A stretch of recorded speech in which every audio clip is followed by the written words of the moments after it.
నమస్తే, welcome to red TV. నేను మీ పద్మావతి. ఈరోజు మనం బీజేపీ ఆఫీస్ దగ్గర ఉన్నాము. అయితే ఇక్కడికి ఎందుకు వచ్చాము అని అంటే కనుక ఢిల్లీలో ఘన విజయం సాధించినందుకు కనుక ఈరోజు మనం ఇక్కడ పార్టీ కార్యకర్తలతో మాట్లాడి అసలు ఎలా అనుకుంటున్నారు అనే దాని గురించి తెలుసుకునే ప్రయత్నం చేద్దాం. అండ్ మీరు కూడా చూసేయండి. నమస్తే. అసలు బీజేపీకి ఇంత ఘన విజయం వచ్చినందుకు మీరు ఎలా ఫీల్ అవుతున్నారు? అమ్మ, నేను రింగుల ఎన్నికల నాటి నుంచి పార్టీలో పనిచేసిన. చిన్న రాష్ట్రాల ఆసక్తితోటి టీఆర్ఎస్లో 20 ఏళ్ళు పనిచేసిన. ఈ శేష జీవితంలో ఆ జెండా కప్పుకొని చచ్చిపోవాలనేటువంటి ఆసక్తితోని మళ్ళీ బీజేపీలో పనిచేస్తున్నా. 27 సంవత్సరాల ఢిల్లీ, 27 సంవత్సరాల తర్వాత ఢిల్లీ ప్రాంతం, ఢిల్లీ సింహాసనం మా ఆధీనంలో ఉన్నది, కానీ ఢిల్లీ ప్రాంతం రావడం, ఒకప్పుడు మేము ఢిల్లీ మే దేకో గల్లీ మే దేకో అనేటువంటి నినాదంతో బతికిన వాళ్ళం. ఇవాళ ఢిల్లీ సంపూర్ణ విజయం రావడం హర్షణీయం.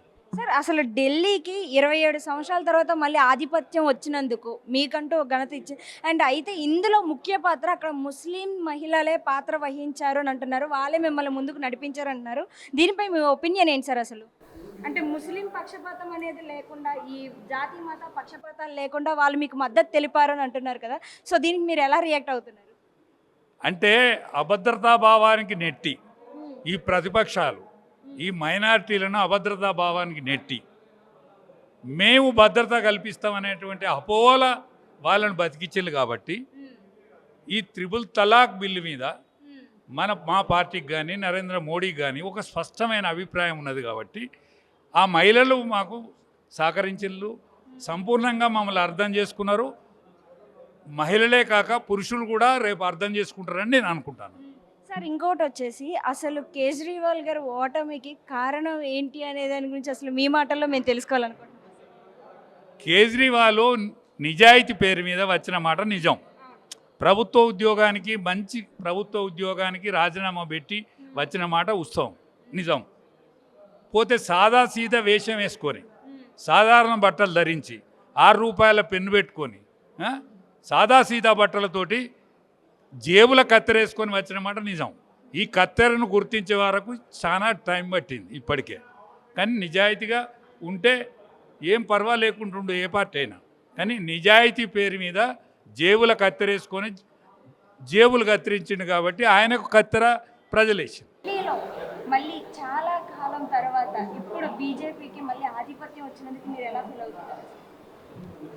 మేము ఢిల్లీలో ఆధిపత్యం రావడం అనేది భారతీయ జనతా పార్టీ నిరంతరం 2014 నుండి కూడా నరేంద్ర మోడీ గారి నాయకత్వంలో నిరంతరం శ్రమ చేసుకుంటూ ప్రజల పక్షాన పనిచేసి, పేదల పక్షాన పనిచేసి అనేక పథకాలు, పేదలకు లబ్ధి పథకాలు ప్రవేశపెట్టిన చరిత్ర నరేంద్ర మోడీ గారికి.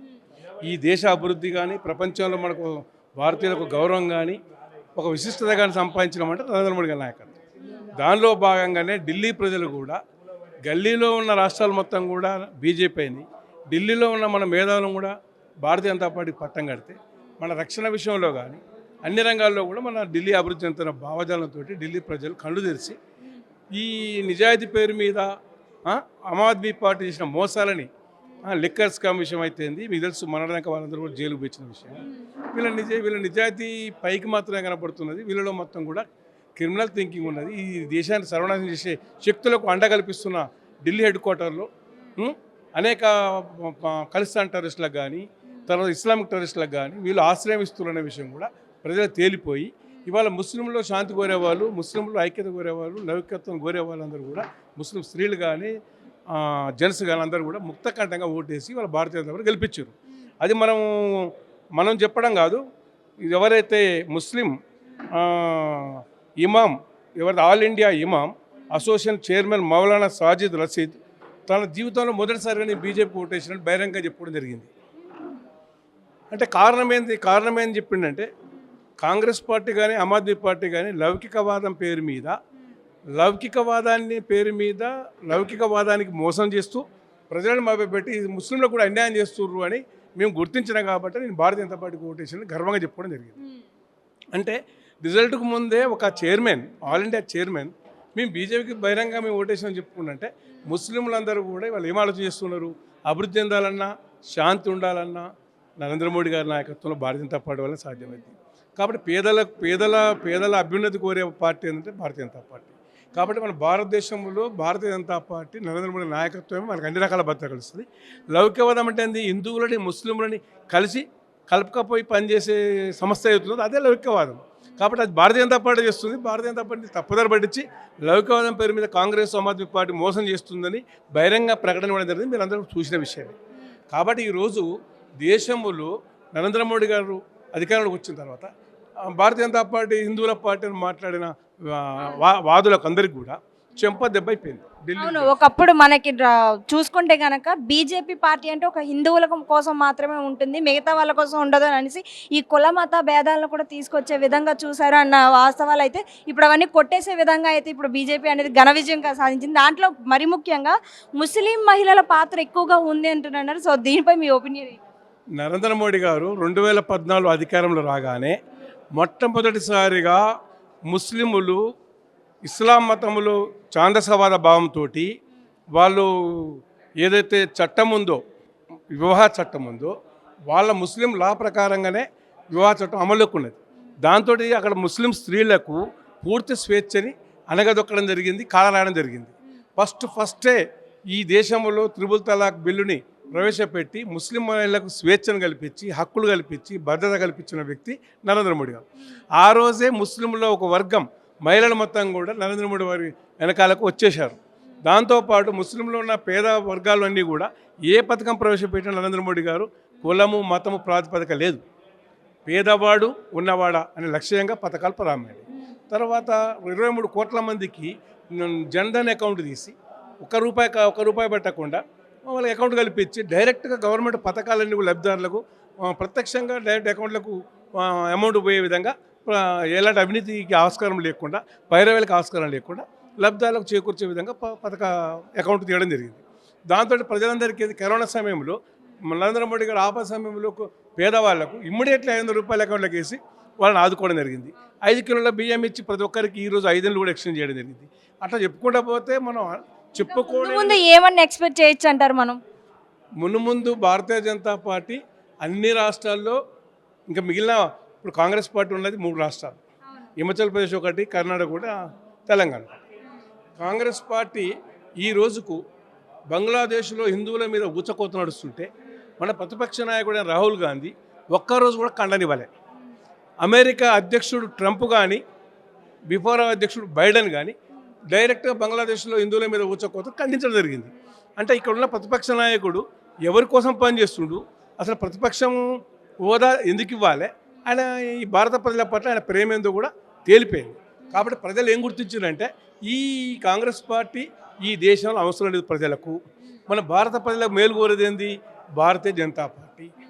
మన సంస్కృతిని కాపాడడం కానీ, మన ఆర్థిక వ్యవస్థను కాపాడడం కానీ, మన రక్షణ రంగాన్ని కాపాడడం కానీ, మన దేశాన్ని కాపాడడం కానీ, ప్రపంచంలో మనం చదువుకునే విద్యార్థులను కానీ ప్రజలను కానీ కాపాడేది, హక్కును చేర్చుకునే పార్టీ భారతీయ జనతా పార్టీ.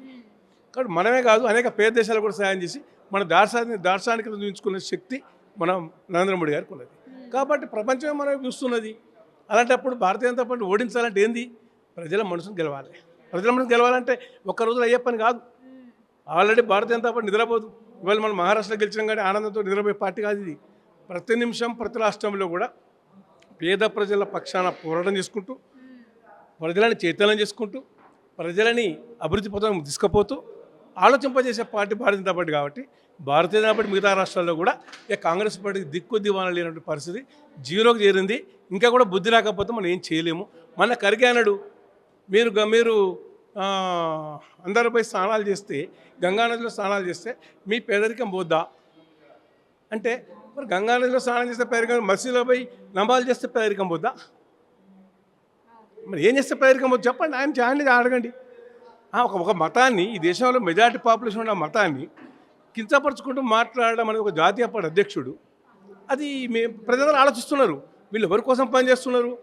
దేశ మత సాంప్రదాయం కాపాడరు, దేశ ప్రజల మధ్యన ఐక్యతను కోరుకుంటలేరు, దేశ ప్రజల మధ్యన అనైక్యతను కోరుకుంటున్నారు. వాళ్ళ స్వార్థపూరిత ఓటర్ రాజకీయాల కోసం రాజకీయం చేస్తున్నారు. భారతీయ జనతా పార్టీ ఏ రోజు కూడా ఓట్ల కోసం ఆలోచించలే. భారతీయ జనతా పార్టీ ప్రజల కోసం పనిచేస్తుంది, పేద ప్రజల కోసం పనిచేస్తుంది, పేదల లక్ష్యంగా పనిచేస్తుంది. పథకాలను కూడా పేదల కోసం ప్రవేశపెట్టడం జరిగింది. చెప్పుకుంటూ పోతే వందల వేల పథకాలు నరేంద్ర మోడీ గారు ఈరోజు ప్రవేశపెట్టి నరేంద్ర మోడీ మాట ఇచ్చినట్టే ప్రజలకు ఏం తెలిసింది? నరేంద్ర మోడీ మాట అంటే ఆచరణ, మాట అంటేనే ఆచరణ. ఏ పథకం ప్రవేశపెడతా అంటే ఆ పథకం ప్రవేశపెట్టి అమలు చేసి చూపించాడు. ఇవాళ మన దగ్గర ఎస్సీల విషయం తీసుకున్నాం. మందకృష్ణ మాదిగ నాయకత్వంలో ఎస్సీ వర్గీకరణ కోసం 30 ఏళ్ళ నుంచి పోరాటం చేస్తున్నారు. అరే ఈ వర్గం అన్యాయం జరుగుతుందని చెప్పేసి నరేంద్ర మోడీ దృష్టికి పోయిన తర్వాత ఇమ్మీడియట్లీ వర్గీకరణకు నరేంద్ర మోడీ పూర్తి మద్దతు ఇచ్చి ఆ వర్గీకరణ కార్యక్రమాన్ని ఇవాళ అమలు చేస్తున్న విషయం కూడా మీరు చూస్తున్నారు. అట్లా ఏ వర్గం, ఉదాహరణకు ఈబీసీ స్కాలర్షిప్ ఉన్నది. అరే అగ్రవర్ణంలో పేదలు ఉన్నారు, వాళ్ళు విద్యలో వెనకబడరు, వాళ్ళకి మనం సహాయం చేయకపోతే వాళ్ళు అనగారిపోతారని గుర్తించి ఎవరు ఉద్యమాలు చేయలే? ఈబీసీ స్కాలర్షిప్ ఇవ్వమని ఎవరైనా ఉద్యమాలు చేశారో చెప్పండి. మరి నరేంద్ర మోడీ గారు ఒక బీసీ నాయకుడు, మరి ఈబీసీ స్కాలర్షిప్ 10% రిజర్వేషన్ ఎందుకు ఇచ్చాడు?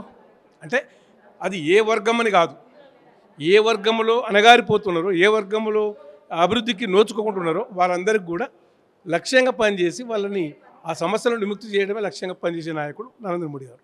కాబట్టి ఈ దేశంలో, భారతదేశంలో నరేంద్ర మోడీ గారు ఈ 10 సంవత్సరాలు కాదు, 15 సంవత్సరాలు కాదు, ఇంకా 10 సంవత్సరాలు కూడా నరేంద్ర మోడీ గారు కావాలని కోరుకుంటారు తప్ప ప్రపంచమే వాళ్ళ పాకిస్తాన్లో ఉన్న వ్యాపారస్తులు మేధావులే చెప్పారు, మాకు నరేంద్ర మోడీ గారి నాయకుడు ఒకడు ఉంటే బాగుండేది, మా పాకిస్తాన్ దేశం వల్ల అభివృద్ధిలోకి పోయేదని మాట్లాడారు. అంటే ప్రపంచం మొత్తం నరేంద్ర మోడీ గారిని అభినందిస్తున్నారు. రష్యా అధ్యక్షుడు పుతిన్ ప్రపంచంలో టాప్ 3 కంట్రీస్లో ఈజ్ పవర్ఫుల్ అధ్యక్షుడన్న రష్యా అధ్యక్షుడు పుతిన్ కూడా ఎన్నోసార్లు నరేంద్ర మోడీ గారు చాలా good leader, dynamic leader, Narendra మోడీని అప్రిషియేట్ చేసుకుంటూ కితాబు ఇవ్వడం. ఇవాళ చైనాతో మనం చైనాని ఏ విధంగా లొంగ తీసుకున్నాం, పాకిస్తాన్కి ఏ విధంగా బుద్ధి చెప్పినాం సర్జికల్ స్ట్రైక్ తోటి. ఇవాళ బంగ్లాదేశ్ మనం ఎంత సాయం చేస్తే, బంగ్లాదేశ్లో రివర్స్ ఉద్యమాలు చేస్తే అయినా మనం భరిస్తున్నాం ఓపికతో. మనం తెలుసుకుంటే గంటలో బంగ్లాదేశ్ని సిలిండర్ చేయిస్తాం.